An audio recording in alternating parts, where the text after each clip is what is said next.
Uncle Joe's work on both sides of the Atlantic elevated him to what we would call today celebrity status. This role led him to being asked to lead the Fermanagh County contingent at the famous New York St. Patrick's Day parade. Sure, and it's the greatest day of the year for old Erin's sons and daughters, marching up Fifth Avenue in New York in one of the most elegant St. Patrick's Day parades in history. And divil a bit do they mind the breeze, which is blowing a gale now and then. And look at the colleens, paying tribute to the good saint. And the kiddies, too.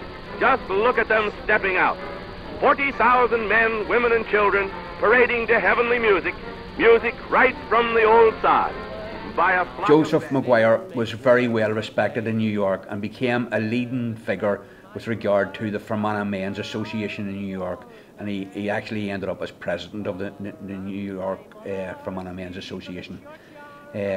He led the parade at St. Patrick's Day parades in New York for a long number of years, and he was the focal point of that association, and it progressed from the first meeting where he had only 5 people that actually turned up at the meeting to a meeting within 12 months of that where he had 210 members.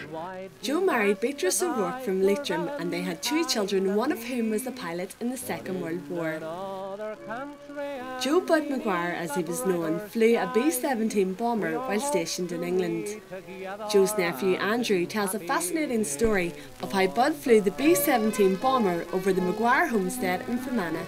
This particular day, this plane flew over, and my father was out ploughing. He was a farmer, as everyone knew, and he nearly put the horses mad. He was that low, flying round and round, but he didn't get the plane landed that particular trip.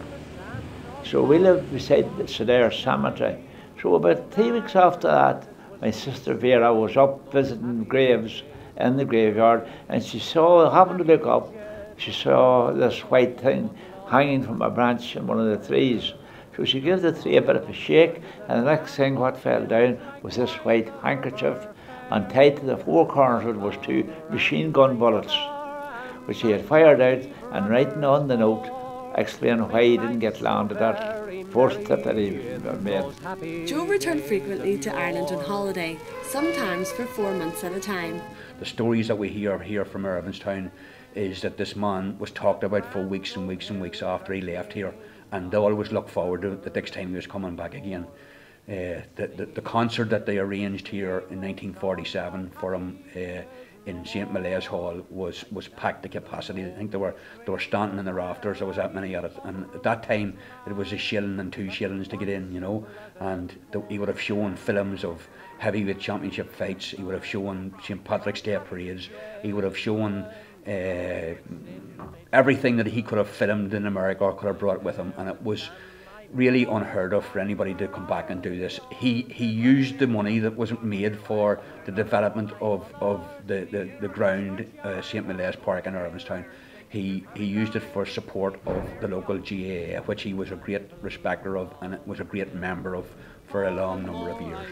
A big man in stature, a big man in heart, and a big man in Fermanagh's folklore. Joe's mortality is reflected in a window he donated to the St. Patrick's Cathedral in New York. I now wonder if the internet led me to this story, or is it my interest in the wonderful characters that make up the history of Fermanagh. I have investigated lots of stories over the past 18 months for Fermanagh TV, but this story makes me think that I must have Fermanagh blood somewhere in my veins. I think I need to ask Frankie to check the senses. Aislinn, Hagan, Fermanagh TV. So I bid adieu to Texas too, I will never see it more, for I'm gone back to Ireland and lovely